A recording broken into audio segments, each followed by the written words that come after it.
इन्होंने ही हमारी अम्मी हमसे छीन ली। पागल हो गई हो, कुछ भी बोल रही हो? हाँ, हो गई हूँ मैं पागल।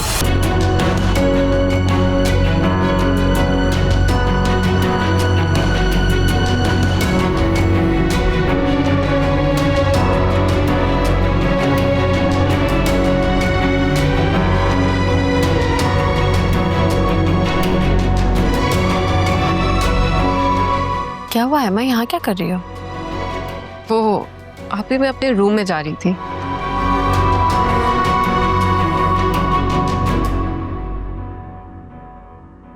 हाँ तो तुम्हारा कमरा तो नीचे है ना?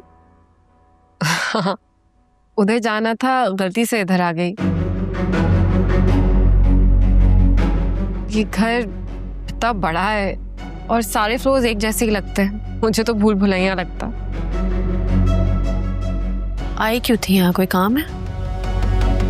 वो एक्चुअली मुझे भूख लग रही थी, दिन में भी कुछ नहीं खाया टेंशन की वजह से, तो बस किचन में खाना लेने आई थी।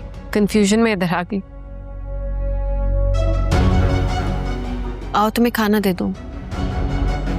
मैंने खा लिया। चलो रूम तक छोड़ के आऊँ तुम्हें। क्या हो गया आप ही? मैं खुद चली जाऊंगी, अब मुझे पता चल गया किस तरह जाना। नहीं, छोड़ आती हूँ ना, कहीं तुम दोबारा कमरा ना भूल जाओ अपना। आओ। गुड नाइट आप ही।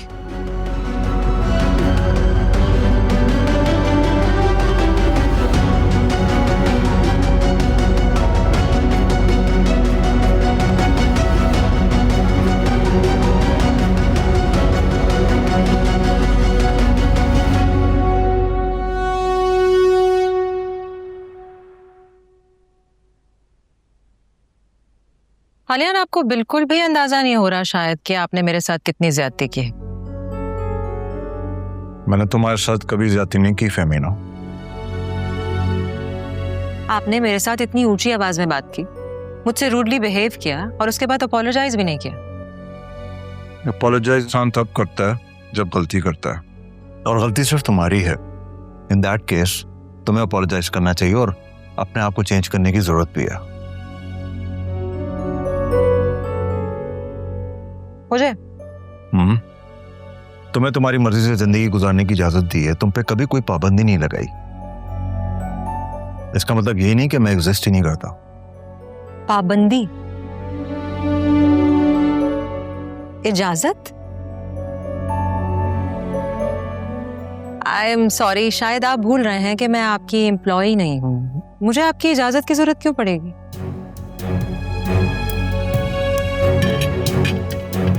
फेमिना, बीवी हो तुम मेरी। एग्जैक्टली, मैं भी यही कह रही हूँ, बीवी हूं मैं आपकी। कुछ तो इक्वालिटी है ना। और पहले तो आपको कभी कोई इशू नहीं हुआ, बल्कि आप तो हमेशा फख्र महसूस करते थे कि मैं एक वर्किंग वुमन हूँ, अपना बिजनेस संभालती हूँ और अपनी डिसीजंस इंडिपेंडेंटली लेती हूँ। फिर वैसे तो अब भी मुझे कोई इशू नहीं है। तो इस बात से भी आपको इशू नहीं होना चाहिए कि मेरी ये रिलेशनशिप अपने भाई के साथ कैसी है।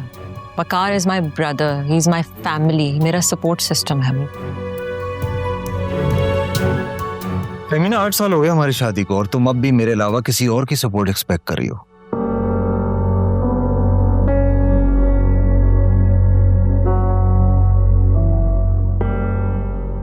ओ वकार तुम्हें क्या संभालेगा? उससे तो अपने मसले नहीं संभलते।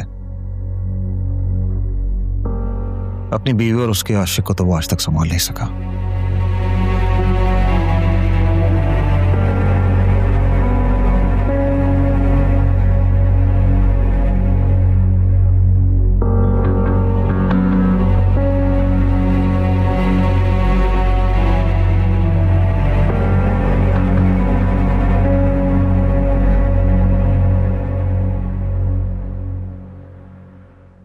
कैसी तबीयत है आपकी? जी अल्लाह का शुक्र। और आप देख सकते मेरा क्या हाल है। जल्दी ठीक हो जाओगे। और वैसे भी आंटी दुआ तो कर ही रही होंगी। माँ की दुआ से सब ठीक हो जाता है। जी बिल्कुल। आप आराम करें। आप जरा आएंगे, आपसे एक बात कर। जी अच्छा बेटा 2 मिनट मैं उनसे बात करके आती हूँ।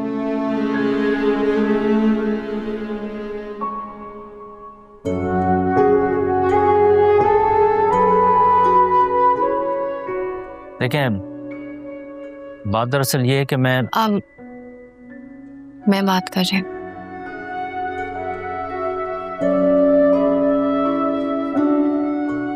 अल्लाह ताला आपके बेटे को सेहत दे, उन्हें ठीक करे जल्दी।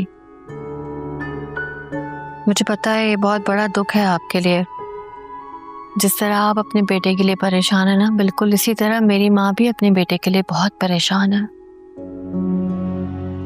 ना खा रही है ना पी रही है। मुझे तो डर लग रहा है बस उन्हें कुछ हो ना जाए। आप लोग कहाँ समझ सकते हैं हमारी तकलीफ कुछ।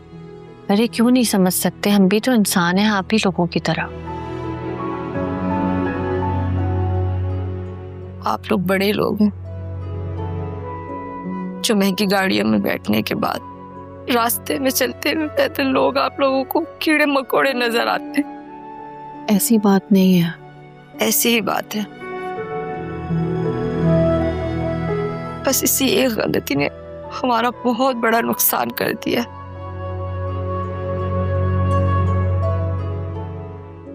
कोई नुकसान नहीं होगा इंशाल्लाह। आपके बेटे की तबीयत बिल्कुल ठीक हो जाएगी और हम बेहतरीन जगह से इसका इलाज करवा रहे हैं और इंशाल्लाह किसी भी चीज़ की कोई कमी नहीं होगी। मैं आपके साथ हूँ। बस आप अपना केस वापस ले लें प्लीज। मेरा बेटा काम के लिए निकला था, मुझे क्या पता था कि बुरा वक्त है। मेरे शौहर ने तो बताया था कि बहुत अमीर लोग हैं जिनकी गाड़ी से हमारा बच्चा जख्मी हुआ है। अगर अमीर लोगों के गर्दनों में तो सरिया होता है जी। मैं बहुत बेबस हूँ अपने भाई की वजह से। देखिए भाई है मेरा भी, और अभी तो झोली फैला के बस आपसे इल्तिजा ही कर सकती हूँ। अभी तो आप भागते आ रहे हैं और मैं भी बस।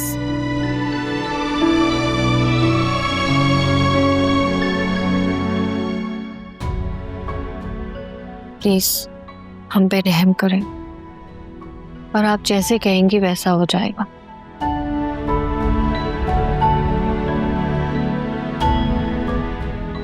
प्लीज।